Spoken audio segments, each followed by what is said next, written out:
Hop, voilà, on se retrouve vite fait en fin de vidéo. Alors je sais pas, je crois, il me semble que je peux coller ça à la fin de vidéo, que c'est qu'on upload la vidéo. Je crois qu'on peut rajouter un truc de fin. On verra, sinon je me débrouillerai pour faire du montage vidéo, hein, même si j'ai pas trop le temps. Alors, je vous reprends vite fait parce que c'est vrai, à chaque fois j'oublie de vous le dire. Mais l'arrosage, c'est très très important. Alors, pour arroser, c'est très simple. Vous prenez... pourquoi j'ai coupé l'eau comme un débile, moi? Donc l'eau, oui, c'est très important. Il faut savoir qu'il faut arroser qu'une seule fois quand vous faites la germination de vos graines. C'est pas, c'est pas comme les graines que vous achetez en commerce.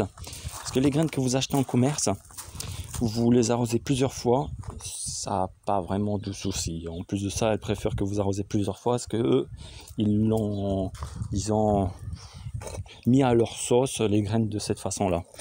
Du coup, plus vous allez arroser, mieux ça sera. Même mettre jusqu'à des diffuseurs. Vous savez, des espèces de diffuseurs qui font de la brume, etc.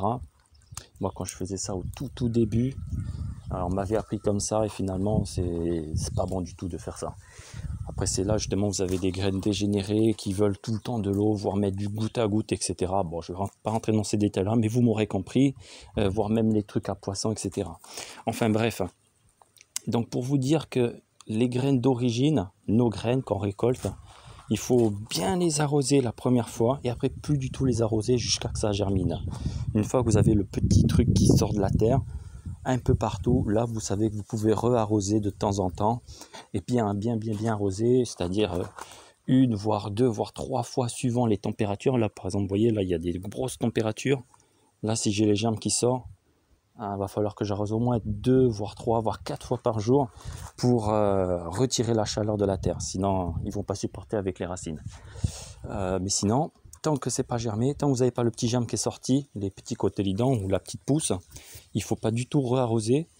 Pourquoi? Parce que simplement, nos graines à nous, elles ont une fine petite couche de protection et elles sont conçues de façon à ce que elles sont arrosées une fois. Et si elles sont arrosées plusieurs fois, la graine va pourrir.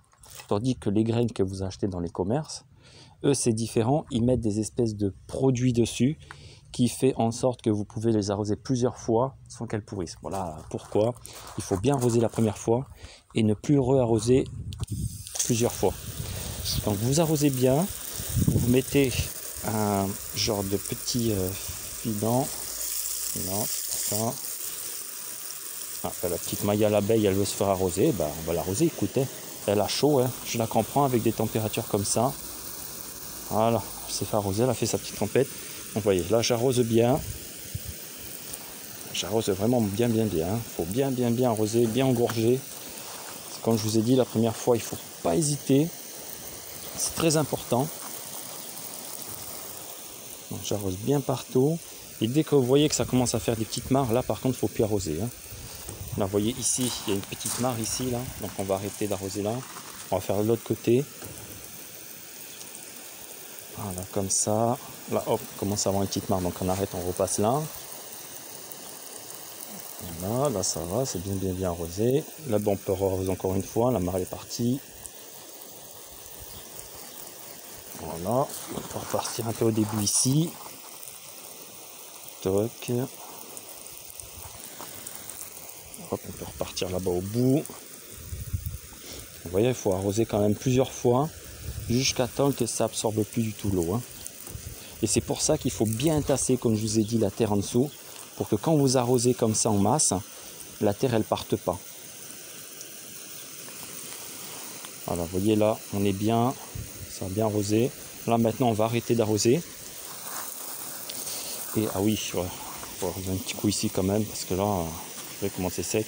Ici, je l'ai voulu faire autrement, j'avais pas de terreau, j'avais plus de terreau. J'ai fini complètement mon terreau que j'ai mis dans mon bac, du coup j'en ai plus du tout. Parce que j'avais pas prévu de refaire plusieurs fois. Donc j'hydrate juste un petit peu vite fait, vous voyez comme ça, j'arrose pas. Hein. J'hydrate vite fait pour pas que la terre elle sèche trop. Et vous voyez par exemple pour ici aussi, les potimarrons. Vous voyez la tronche qu'ils font, c'est normal avec un soleil qui doit chauffer au moins à 50, si pas plus. Il faut pas arroser, mais vous voyez, juste un petit peu hydrater les feuilles. Question de bien les rafraîchir un petit coup. Parce que vous, hein, quand vous êtes en plein soleil, en train de travailler, vous suez, vous aimez bien prendre une petite douche vite fait. Hein. Ben, eux, c'est pareil, hein, ils ne sont pas différents de vous. Hein. C'est des petits êtres vivants qui supportent. Alors, ils aiment bien aussi être un petit peu hydratés. Pas beaucoup, hein, juste un petit peu comme ça, vite fait. Petite minute comme ça. Juste question de dire, hop, voilà, je pense à vous. Je mets un petit peu d'eau. Alors, hein, pas besoin de faire plus. Vous faites ça vraiment quand il y a un soleil qui chauffe comme ça, hein, que vous-même vous en pouvez plus dehors. Juste un petit coup d'hydraté comme ça. On va dire 3-4 fois par jour, c'est très bien. Hein. Faites ça tous les 2 heures. Jusqu'à que la chaleur elle se diminue un peu, puis ce sera très bien. Bon, ben voilà. Là, je vous aurais bien expliqué comment on fait pour bien tromper les graines. Vous voyez par exemple là, on voit, il y a une petite mare. Donc là, il n'y a plus besoin d'arroser. Par contre, vous voyez là-haut, là, il n'y a plus de mare. Donc là, ce que je vais faire, je vais re-arroser encore un peu, plusieurs fois, jusqu'à qu'on voit que ça s'est engorgé et que ça ne boit plus. Mais il faut vraiment bien engorger la première fois. Hein. Pour moi que la terre elle soit bien engorgée d'eau. Et après de là, on n'arrose plus du tout pendant au moins, je crois que ça met entre 4 et 10 jours pour que la graine elle sorte. Donc pendant 4 à 10 jours, vous n'avez plus besoin d'arroser. Voilà, j'espère que cela vous aura aidé. Et on se dit donc à peu près dans une semaine, 10 jours, pour pouvoir passer dans tout ce qui est, c'était les salades et les oignons. Voilà. Allez sur ce, bye bye.